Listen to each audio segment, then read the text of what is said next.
the role being played by the technical teams, those who carry out diagnostic tests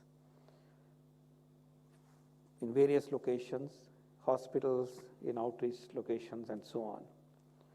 But there's a large group of people who are working as a team in this regard: nurses, doctors, sanitation workers, ambulance workers, receptionists, the helpers in wards, and so on and so forth. And of course, we also like to salute the frontline workers, the security personnel, municipality workers, and people who are engaged in disaster control activities, the partnership coming from the NDMA, and so on and so forth, and people at large, people who are mobilizing others, looking after their needs in difficult times.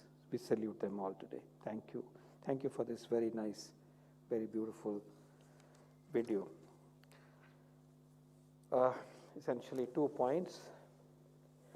Firstly, let me take you from Love Agarwal ji, that as we are opening up our responsibility, our discipline becomes very, very important. And today you saw again a very nice clipping and a nice collage of tasks that we should be performing and being careful about during commuting, travel. Very practical aspects were shown, and I like that to be shared widely, because in a very nice, clear way, the principles of avoiding infection and not passing on infection, both aspects have been highlighted by simple precautions that we can embrace. इसी प्रकार जब markets खुल रही हैं, हम याद दिलाना चाहेंगे कि हम भीड़ नहीं करेंगे, हम दूरी बनाएंगे, हम अपनी बारी की वेट करेंगे, बंद माहौल में कम लोग रहें, यही हम सबके लिए अच्छा है। दुकान के बाहर खड़े हों तो दूर दूर खड़े हों, और दुकान वाले भी, दुकान में मदद करने वाले भी, और जो क्रेता है, कंज्यूमर है, क्लाइंट है, वो सब मास्क पहनेंगे और अच्छी तरह से मास्क को पहनेंगे, ठीक तरह से मास्क को पहनेंगे। We are duty bound to conduct ourselves in that manner.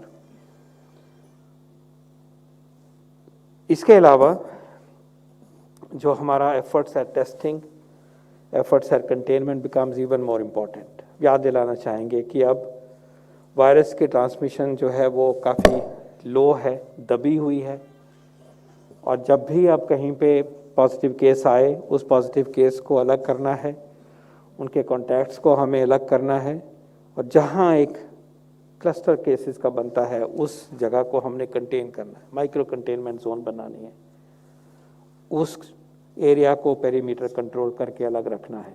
ये याद दिलाना ज़रूरी है, क्योंकि अगर हम इसी तरह से वायरस की पहुंच को लोकलाइज करेंगे, बाहर नहीं फैलेगी। ये मुश्किल स्टेप है, बहुत कोऑपरेशन चाहिए, एनफोर्समेंट चाहिए। कई दिनों तक वो एरिया जो है वो अलग हो जाता है, उसमें एसेंशियल सर्विसेज चाहिए, मदद चाहिए, 14 दिन, 21 दिन।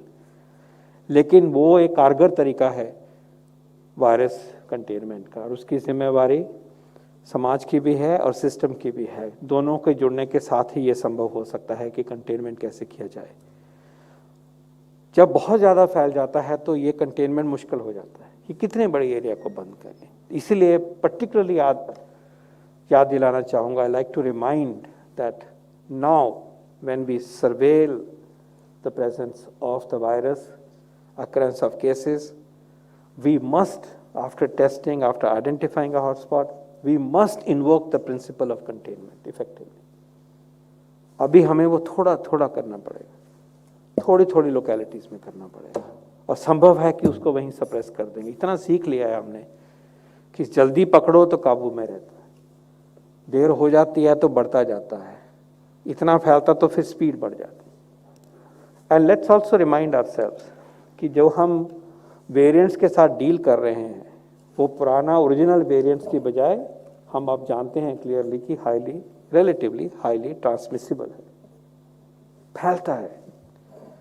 तो इसलिए उस एफर्ट में, कंटेनमेंट के एफर्ट में हमें और भी चौकस रहना पड़ेगा। और इसी प्रकार अपना behaviour, social distancing, physical distancing, mask की भी जिम्मेवारी हमें ये लेके एक्स्ट्रा प्रिकॉशन लेनी चाहिए कि ये वाला जो वायरस है ये ज़्यादा चालाक वायरस हो गया है 2020 के मुकाबले में, तो उससे भी ज़्यादा चौकसी, रिस्पॉन्सिबिलिटी, केयर, प्रिवेंशन, ये सब हमें करना पड़ेगा। ये रास्ता बिल्कुल क्लियर है, इसके बिना सिचुएशन फिर खराब हो सकती है।